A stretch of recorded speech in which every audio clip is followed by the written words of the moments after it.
माई mafia lover episode 44। नव्या parlour से बाहर निकलकर रोड पर हाथ दिखाकर टैक्सी रुकवाई। वो टैक्सी में बैठी पर लगातार सोच रही थी कि कैसे विहान को बताए। बहुत सोचने के बाद उसने फैसला लिया कि अगर विहान को बताएगी, विहान भड़कने के सिवा कुछ नहीं सुनेगा। मालविका ने नव्या को जाता देखकर जल्दी से राज को मैसेज कर दी और खुद के मन में कहने लगी, आज तुम्हारा सारा किस्सा खत्म। Good luck my dear Navya. Navya taxi में बैठे लगातार यही सोच रही थी। सोचते सोचते उसके सिर में दर्द होने लगा। आखिरकार उसने सोच लिया कि वो विहान से कुछ नहीं कहेगी। उसे याद आया कि सुबह में विहान ने उसे क्रेडिट कार्ड दे रहा था। नव्या के फेस पर तुरंत भाव बदल गया। उसे अंदर ही अंदर अच्छा लगा। अच्छा हो गया कि विहान ने उसे क्रेडिट कार्ड आज ही दे दिया और देने के समय उसने ये भी कहा था कि वो जितना चाहे जब चाहे यूज़ कर सकती है। नव्या ने टैक्सी वाले को कहा कि मेंशन जाने के लिए पहले जल्दी से वो मेंशन में आए और फटाफट सीढ़ियों से चढ़ते हुए अपने कमरे में चली गई और टेबल से क्रेडिट कार्ड उठा ली। उसे न्यू क्रेडिट कार्ड का पासवर्ड पता नहीं था। नए क्रेडिट कार्ड के साथ विहान अपना भी क्रेडिट कार्ड वहाँ पर ही रखा था जिसका पासवर्ड विहान ने बताया था। नव्या हाथ में क्रेडिट कार्ड लेकर एक लंबी गहरी सांस ली। उसे देखकर ऐसा लग रहा था मानो उसकी सारी परेशानियों का समाधान निकल गया हो। नव्या क्रेडिट कार्ड लेकर कमरे से जल्दी से बाहर निकली और सीढ़ियाँ तेजी से उतरते हुए मेंशन से बाहर निकल गई। उसने टैक्सी वाले को बाहर रुकने के लिए कहा था और वापस टैक्सी में बैठकर राज को कॉल लगाई। राज ने तुरंत उसे एड्रेस सेंड कर दिया। ये एड्रेस होटल का था। नव्या का मन नहीं हो रहा था होटल जाने के लिए, क्योंकि इसके पहले कितनी बार वो प्रॉब्लम में फंस चुकी है। अब और नहीं फंसना चाहती। नव्या ने राज को साफ मना किया, वो होटल नहीं आ सकती। भले ही उसे बाहर कहीं मिलकर पैसे दे देगी, पर राज लगातार जिद करने लगा कि नहीं, वो कहीं बाहर नहीं आ सकता क्योंकि उसकी तबीयत थोड़ा डाउन है, तो तुम्हें ही होटल आकर पैसे देना पड़ेगा। आखिरकार नव्या हार मानकर होटल चल दी। नव्या और राज दोनों ये सब मैसेज चैटिंग पर बातें कर रहे थे। चैटिंग करने के समय राज ने मैसेज किया नव्या को कि आने के समय वो 2 लाख रुपए अपने साथ लेकर आए, ताकि जब तक वो अपना इलाज करवाएगा। नव्या टैक्सी वाले को कहकर KFC बैंक चली गई। गोल्डन कार्ड होने के नाते उसे तुरंत कैश मिल गया। नव्या ने सारे पैसे अपने हैंड पर्स में रख लिए और बाकी के पैसे उसने कलरफुल प्लास्टिक में रख लिए। नव्या पहली बार इतने सारे पैसे कैश में देखी थी। उसे घबराहट तो बहुत हो रहा था, पर सवाल राज का था और उसकी ये हालत कहीं ना कहीं नव्या अपने आप को जिम्मेदार समझ रही थी कि उसकी जो भी हालत हुई है ये सब मेरी वजह से ही हुआ है। यहाँ नव्या ने पैसे निकाले, वहाँ विहान के मोबाइल में नोटिफिकेशन आ गया, पर विहान बिजी होने के नाते उसने ध्यान नहीं दिया। ब्लू मून होटल देखते देखते वक्त गुजर रहा था। दोपहर के 2 बजे नव्या होटल पहुंच गई। राज ने उसे कहा कि वो 5th फ्लोर पर आ जाए, रूम नंबर 111। नव्या को बहुत अंदर से घबराहट हो रही थी। वो आसपास देख रही थी। उसे अंदर जाने का ज़रा भी मन नहीं हो रहा था। उसे विहान का डर भी लग रहा था। अगर उसे पता चल गया कि मैं राज से मिलने होटल आई हूँ, तो नव्या यही सब सोच सोचकर टेंशन में आ रही थी।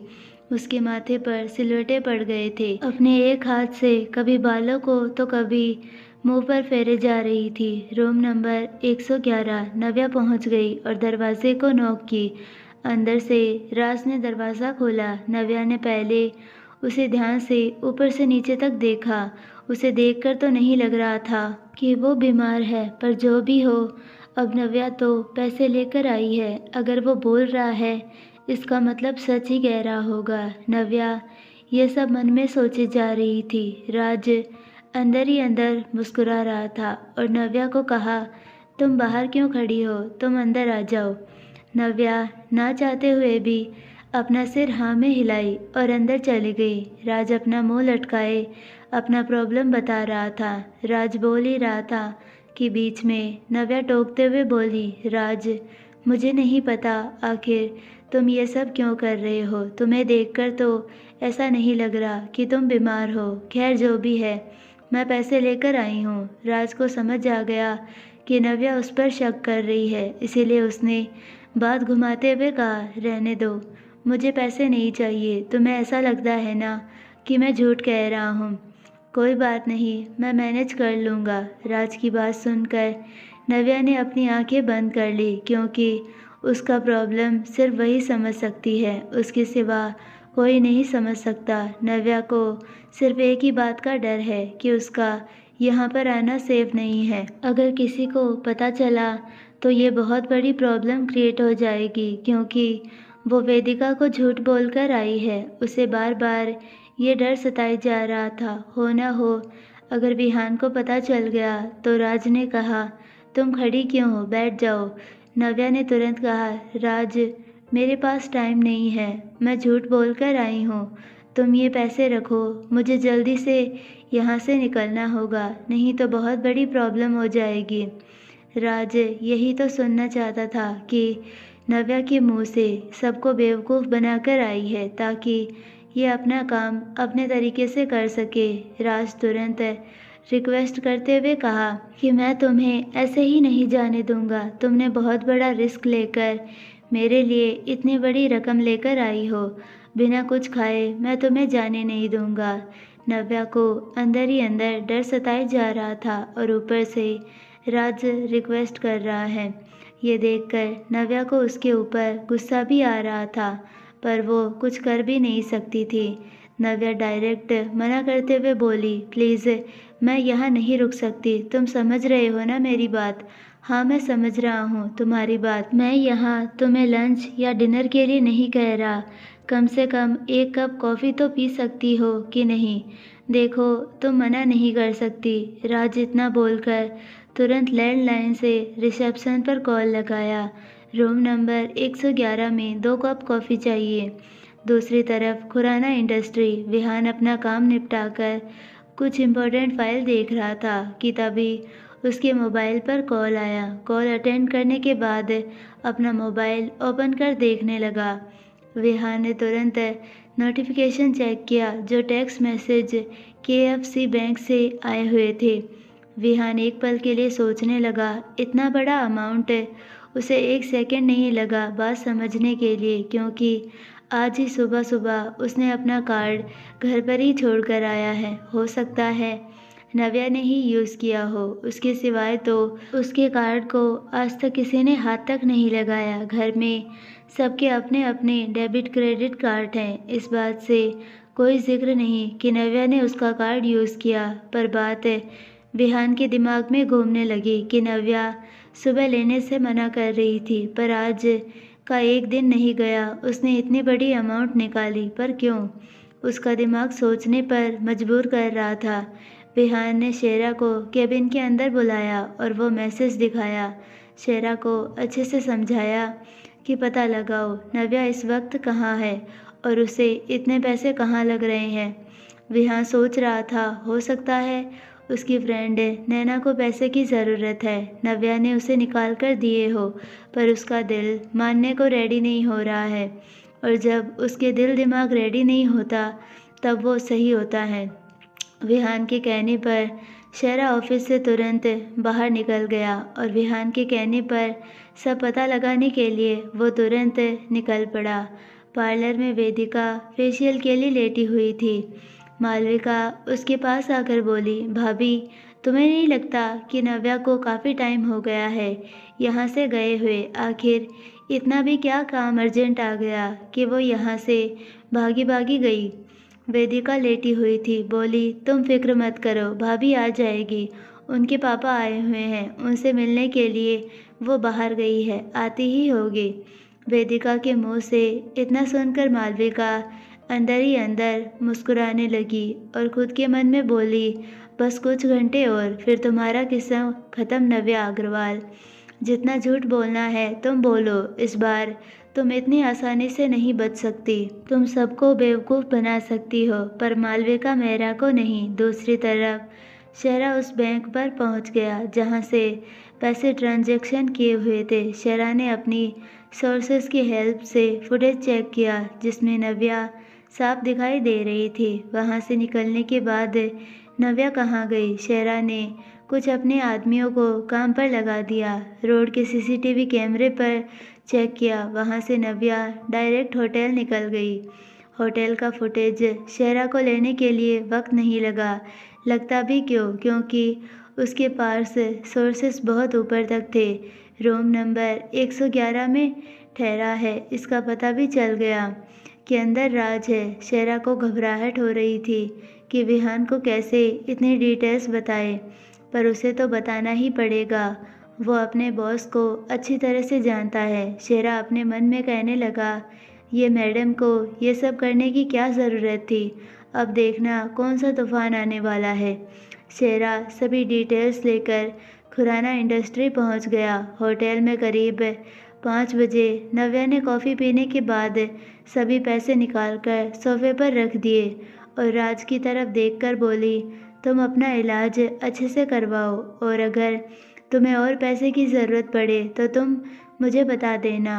और अब मुझे चलना होगा कि मैं पहले ही झूठ बोलकर यहाँ पर आई हूँ। नव्या का होटल आना, राज के कमरे में जाना, ये सभी चीज़ें सीसीटीवी कैमरे में रिकॉर्ड हो रही थी, जिससे नव्या अनजान थी। उसे अपने आने वाले खतरे का ज़रा भी एहसास नहीं था कि उसका परिणाम आगे चलकर क्या होगा।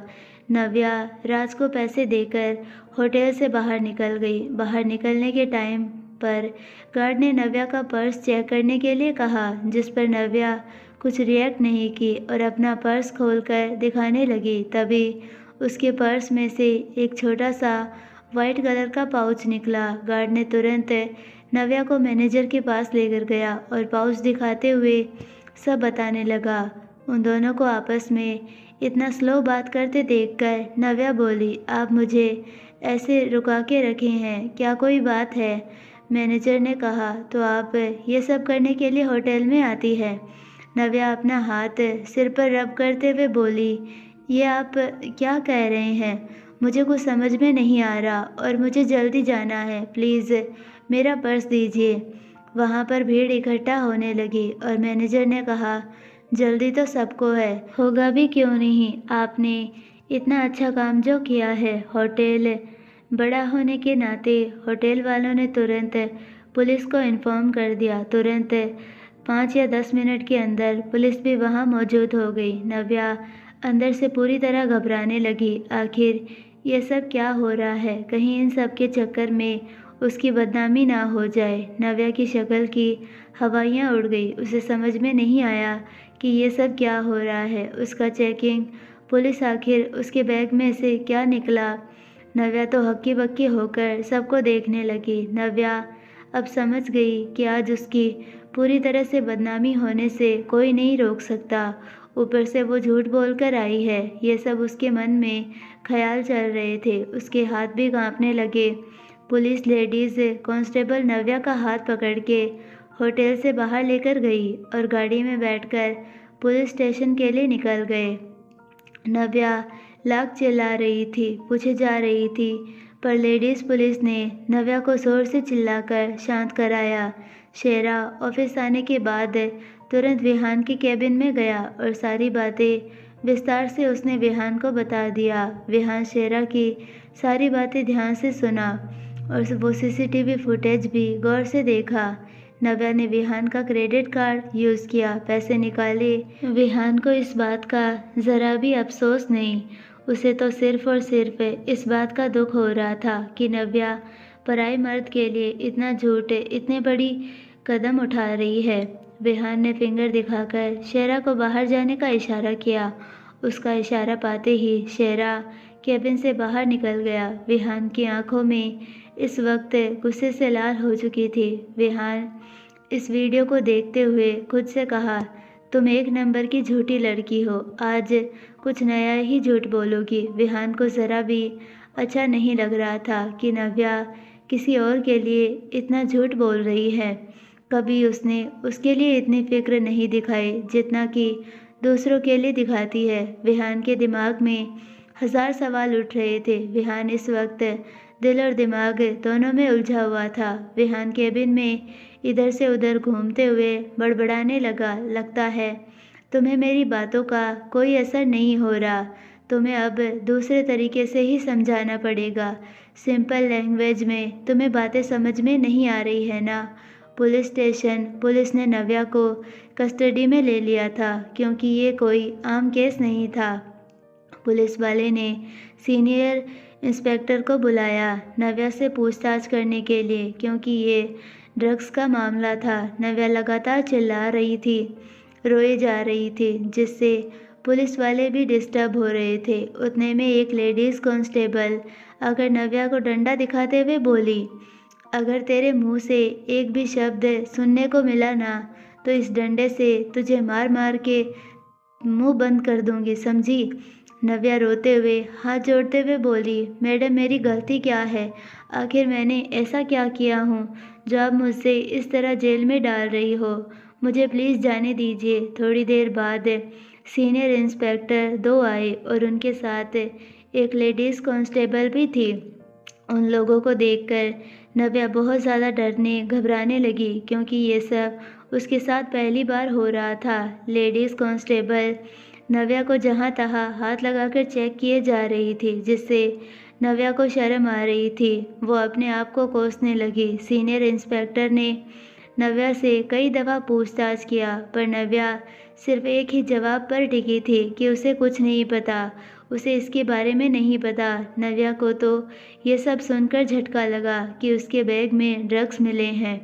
इंस्पेक्टर जाते जाते कहा, ये ऐसे नहीं मानेगी, ना कबूल करेगी। इस पर NDPS की एक्ट के तहत कार्रवाई होगी। नव्या इतना सुन के तो दंग रह गई। उसकी सांसें गले में ही अटक गई, पैरों तले ज़मीन खिसकने लग गई।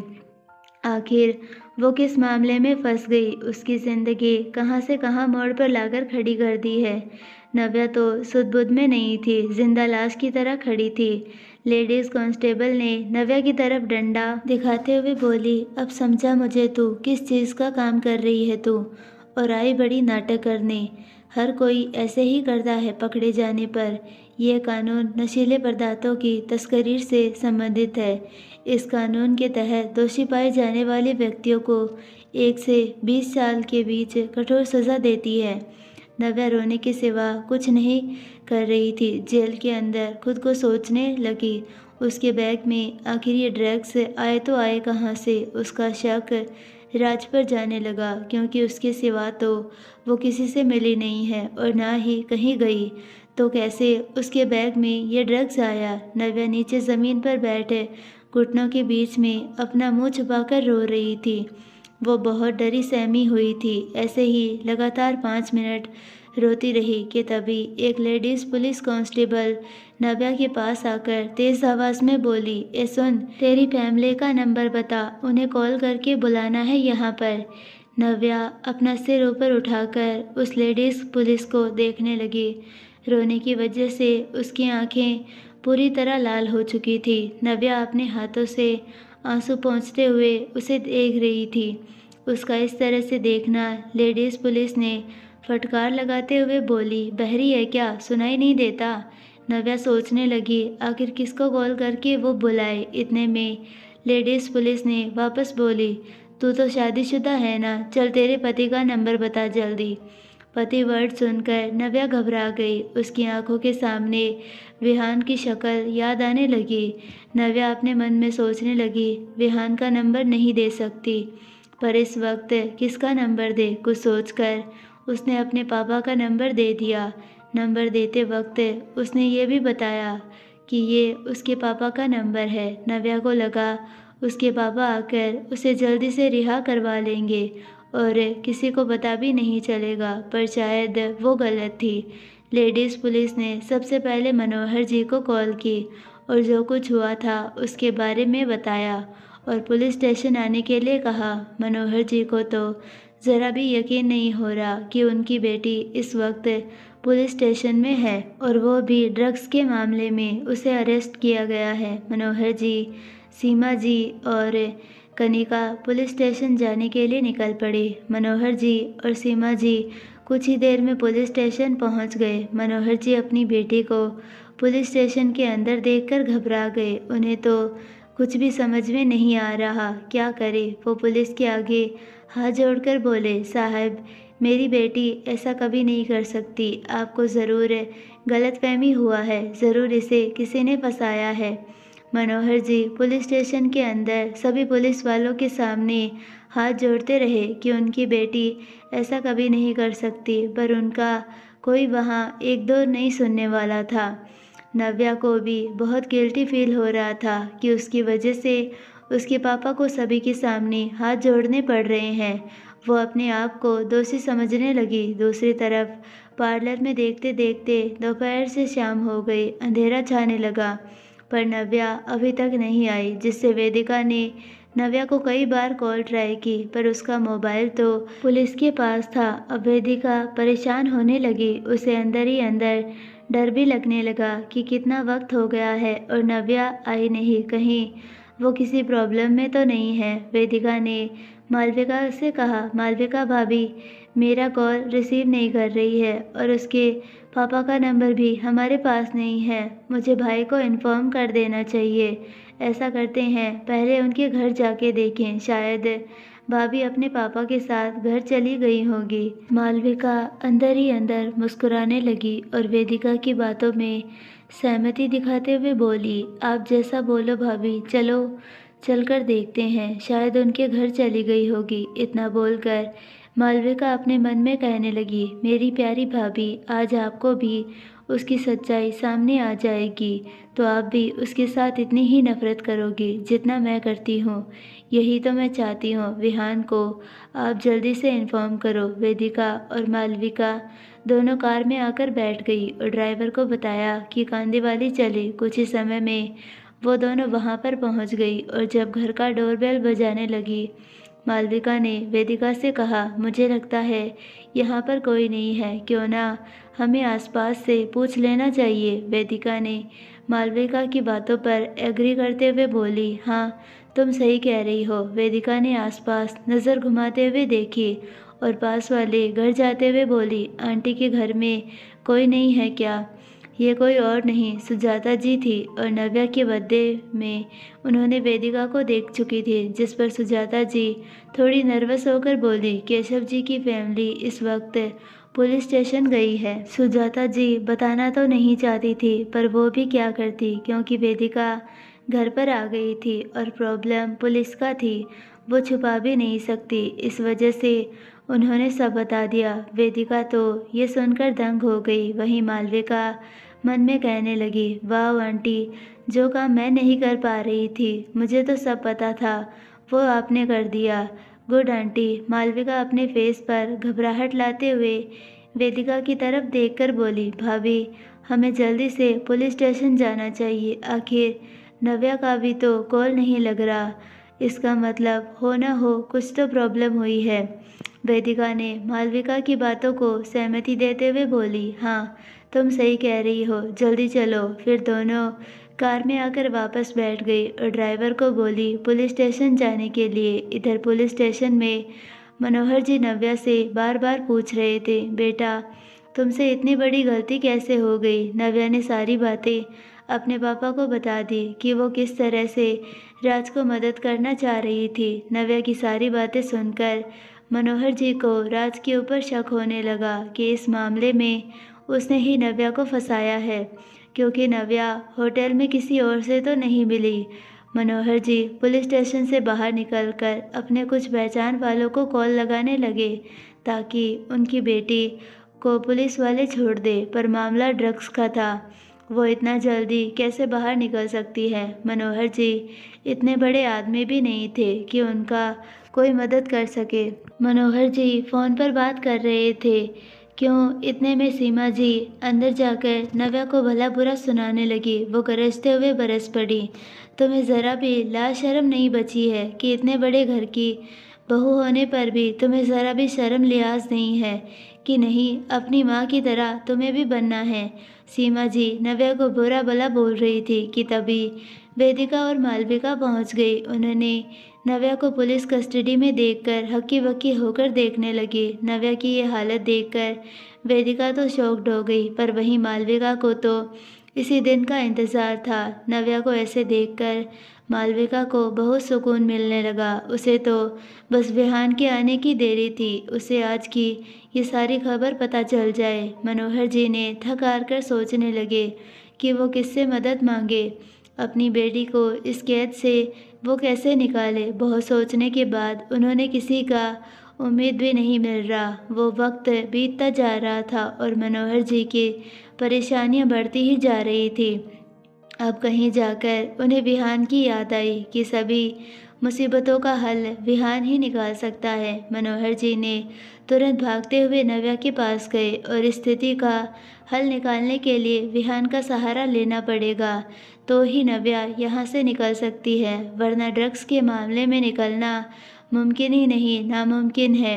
विहान को सब बताना पड़ेगा बेटा। विहान का नाम सुनते ही नव्या के रोंगटे खड़े हो गए। उसे अगर ये पता चला कि राज की वजह से नव्या जेल में है, वो भी ड्रग्स के मामले में, तो पता नहीं वो क्या कर बैठेगा, उसे कौन सी सज़ा देगा। मनोहर जी के लाख कहने पर भी आखिरकार नव्या हाँ में सर हिला दी और विहान का नंबर अपने पापा को दे दी। नव्या की हालत इस वक्त बहुत ख़राब हो चुकी थी। अगर रो रो कर उसकी आंखें सूज गई थी, उसकी पूरे तरह बाल बिखरे हुए थे।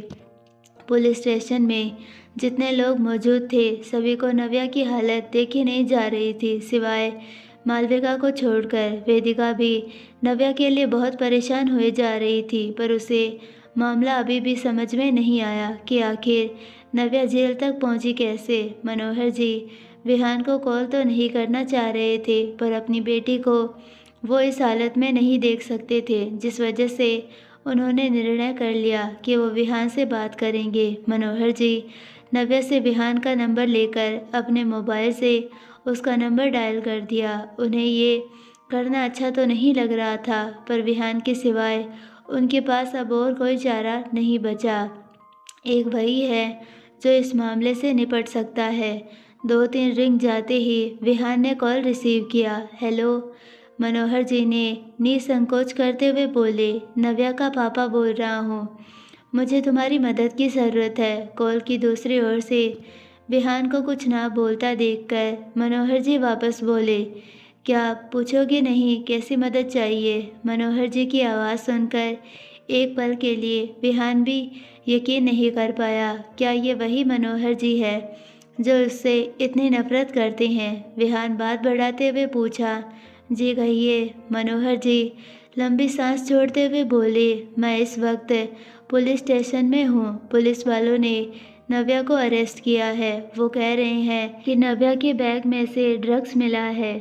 अब क्या ही था, विहान ने जैसे ही नव्या का नाम सुना, वो भी पुलिस स्टेशन में है, वो भी एक पल के लिए शॉक्ड हो गया। उसे भी मनोहर जी की बातों पर यकीन करना मुश्किल हो रहा था। विहान अपने कैबिन के अंदर चेयर पर बैठा था। वो ये बातें सुनकर तुरंत खड़ा हो गया और अपना टाई नोट ढीला करते हुए कहा, ये आप क्या कह रहे हैं, ये कैसे हो सकता है, वो तो घर पर होगी। मनोहर जी अपनी दुख जाहिर करते हुए आगे बोले, नव्या मेरी अपनी खुद की बेटी है, मैं उसके प्रति ऐसा क्यों कहूँगा। तुम्हें यकीन नहीं है तो तुम पुलिस स्टेशन आ सकते हो। मनोहर जी बोल ही रहे थे कि उनकी बीच में ही बात काटते हुए विहान बोला, आप कौन से पुलिस स्टेशन में हो, पुलिस स्टेशन का नाम बताइए, मैं तुरंत आता हूँ। विहान ने जैसे ही कहा, मैं आता हूँ, इतना सुनकर के मनोहर जी का बोझ हल्का हो गया। ऐसा लग रहा था कि उनके सीने पर किसी ने बहुत बड़ा पत्थर रख दिया हो। मनोहर जी रुआंसी आवाज़ में बोले, बेटा प्लीज़ मेरी बेटी को बचा लो। मनोहर जी अगर इतनी रिक्वेस्ट नहीं भी करते, तब भी विहान नव्या को इस हालत में कभी नहीं छोड़ता। विहान सभी बातों को इग्नोर कर तुरंत कहा, मुझे एड्रेस बताइए, कौन से पुलिस स्टेशन में इस वक्त आप लोग हैं। मनोहर जी ने तुरंत विहान को एड्रेस बता दिया। विहान ने बिना वक्त गवाए शेरा को गाड़ी निकालने के लिए कहा और दोनों कार में आकर बैठ गए।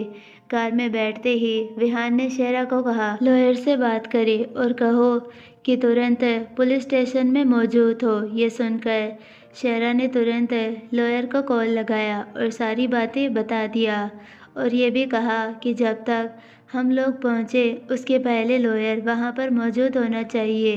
25 से 30 मिनट के अंदर विहान पुलिस स्टेशन पहुँच गया।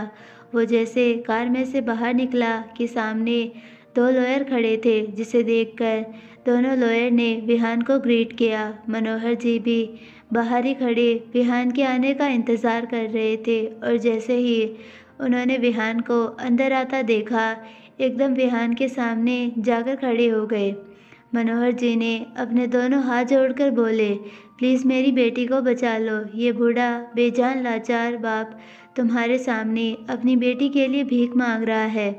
विहान उनका दर्द समझ सकता था। उसने अपनी नज़र इधर उधर घुमाकर देखा और फिर कहा, ये आप क्या कर रहे हैं? नव्या मेरी बीवी है, उसके लिए आपको रिक्वेस्ट करने की कोई ज़रूरत नहीं है।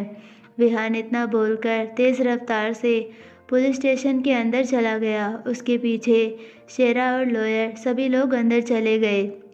दोनों लॉयर इंस्पेक्टर के सामने जाकर बैठे। वहीं विहान पहले ही अंदर जाते नव्या को देखने के लिए आगे गया। उसने अपनी आंखों से देखा कि नव्या घुटनों के बल बैठकर अपने पैरों के बीच में मुंह छुपाए रो रही थी। विहान नव्या की ये हालत देखकर उसके सीने में दर्द हुआ। विहान को नव्या के ऊपर तो काफ़ी गुस्सा आया था, पर उसकी ये हालत देखकर वो खुद अंदर से पिघलने लगा। अपनी आंखों से गॉगल्स उतारते हुए स्लो वॉइस में बोला, क्या तुम ठीक हो? किसी ने तुम्हें तकलीफ़ तो नहीं दिया ना? नव्या के कानों में जैसे ही विहान की आवाज़ गूंजी, नव्या अपना सिर धीरे धीरे ऊपर उठाकर जैसे ही अपनी आंखों के सामने विहान को देखकर दंग रह गई। उसकी धड़कन तेज़ी से धड़कने लगी, उसके हाथ पैर भी कांपने लगे। नव्या की ऐसी हालत हो गई थी, वो पुलिस वालों से जितना नहीं डर रही थी, उतना वो विहान से डरने लगी। उसे तो विहान का खौफ पैदा हो गया था। उसे तो यही लग रहा था कि जेल में रहे वो चलेगा, पर विहान का सामना ना करना पड़े। आखिरकार उसने इतना बड़ा झूठ जो बोला है। नव्या धीरे धीरे उठकर खड़ी हो गई। विहान को अपनी आंखों के सामने देखकर उसे और भी रोना आ रहा था। नव्या का यूं चुप खड़ा देखकर विहान ने उसे फिंगर दिखाकर इशारा किया। विहान का इशारा पाते ही नव्या धीरे धीरे कदम उसकी ओर बढ़ाई। जब उसके सामने आकर रुकी तो उन दोनों के बीच में जेल की दीवार थी। नव्या इन सलाखों के अंदर थी। नव्या कंटिन्यू रोए जा रही थी। उसने अपने होठ कंपकपाते हुए हिलाए कुछ कहने के लिए। विहान अपना हाथ सलाखों के अंदर डालकर उसके आंसू पोंछते हुए धीरे से कहा, एकदम चुप। इतना बोलकर वहां से चला गया और सीनियर इंस्पेक्टर और कमिश्नर से बातें करने लगा। लॉयर ने इससे पहले ही सभी बातों पर डिस्कशन होने लगा, क्योंकि विहान को भी काफ़ी कुछ पता चल गया था कि नव्या ने पैसे निकाले और राज को दिए वगैरह वगैरह। लॉयर ने वो फुटेज इंस्पेक्टर कमिश्नर को दिखाया। इसका मतलब कि नव्या को फंसाया गया है। वो बिल्कुल बेगुनाह है और गुनहगार वहाँ होटल से भाग गया है। कमिश्नर और इंस्पेक्टर विहान की खातिरदारी करने में लगे हुए थे। इतना सब विहान ने खुद उनके सामने सबूत रख दिया है, जिससे ये केस भी उनके पक्ष में ही जाता है। कमिश्नर ने तुरंत हवलदार को कहा कि मैडम को बाहर निकाल दो, जिस पर हवलदार और लेडीज़ कांस्टेबल दोनों नव्या के पास गई। हवलदार ने ताला खोला। लेडीज़ कांस्टेबल नव्या को बधाई देते हुए बोली, तेरा नसीब बहुत अच्छा है जो ऐसा पति मिला है। बहुत लकी है तू, और तेरी वजह से आज हमें विहान खुराना को अपनी आंखों के सामने देखने को मिला। मनोहर जी ने भी नोटिस किया कि विहान का पावर और पोजीशन बहुत हाई लेवल का है, क्योंकि उसके आते ही पुलिस भी उसकी खातिरदारी में लग गई थी और तुरंत यही मामले को रफा दफा किया। इन सभी मामलों में रात के 8 बज गए थे। नव्या का उन्होंने साइन रजिस्टर पर करवा लिया और जाने के लिए कहा। वहीं विहान कमिश्नर से कुछ बातें कर ही रहा था। वहीं नव्या अपने पापा के गले आकर लिपटकर रोने लगी। सभी लोग पुलिस स्टेशन के बाहर पार्किंग एरिया में आ गए। नव्या अपने पापा का हाथ पकड़कर धीरे धीरे स्लो चल रही थी। विहान सबसे पहले वेदिका और मालविका से कहा कि आज जो कुछ भी यहाँ पर हुआ है ये बात है यहीं रफा दफा होनी चाहिए। दादी और माँ को ज़रा भी इस बात का कानो कान खबर नहीं होनी चाहिए, वरना इन सब की जिम्मेदार तुम दोनों होगी। ये बात बोलते वक्त विहान ने सख्त आवाज़ में बोला था, जिस पर वेदिका ने अपनी पलकें झपका दी और विहान के गले आकर लग गई और धीरे से बोली, डोंट वरी भाई, दादी और माँ को या किसी और को भी पता नहीं चलेगा। विहान ने वेदिका की पीठ पर थपथपाया और कहा, गुड। विहान ने एक नज़र मालविका की तरफ भी घुमाया। विहान का इस तरह से देखना मालविका घबराकर अपनी गर्दन हाँ में हिला दी। मालविका की हालत देखने के लायक थी। वो अंदर से इतनी तिलमिला उठी थी कि बता भी नहीं सकते। ना जाने उसका कितना खून जल उठा होगा। नव्या की रिहाई पर उसने जिस तरह से प्लान बनाया था, देखा जाए तो उसका 1% ढंग का काम नहीं हुआ। अब वो भी जान चुकी थी विहान से पंगा लेना, उसके आगे जीत पाना बहुत मुश्किल है। वेदिका ने नव्या को अपने गले लगा लिया और कहा, भाभी मैं तो बहुत डर गई थी, मुझे माफ़ कर दो, मैंने आपकी मदद नहीं कर पाई। विहान ने वेदिका की तरफ देखकर कहा, तुम दोनों ड्राइवर के साथ घर जाओ क्योंकि हम दोनों आज वेला जा रहे हैं। विहान का इतना कहना कि वेदिका और मालविका चुपचाप कार में जाकर बैठ गई और वहां से निकल गई। नव्या सीमा जी के पास जाकर कुछ बोल ही रही थी कि इतने में सीमा जी ने नव्या की गालों पर एक थप्पड़ जड़ दी। ये थप्पड़ इतना ज़ोर से नव्या की गालों पर पड़ा कि वहाँ पर सभी मौजूद लोग तुरंत उसी ओर देखे। मनोहर जी जो टैक्सी वाले से बात कर रहे थे, उन्होंने भी तुरंत उसी डायरेक्शन में देखा। वहीं विहान ने जैसे ही नव्या के गालों पर थप्पड़ देखा, वो तुरंत बौखला उठा और वो 2 कदम आगे बढ़ाकर सीमा जी से चिढ़ते हुए कहा, how dare you slap her.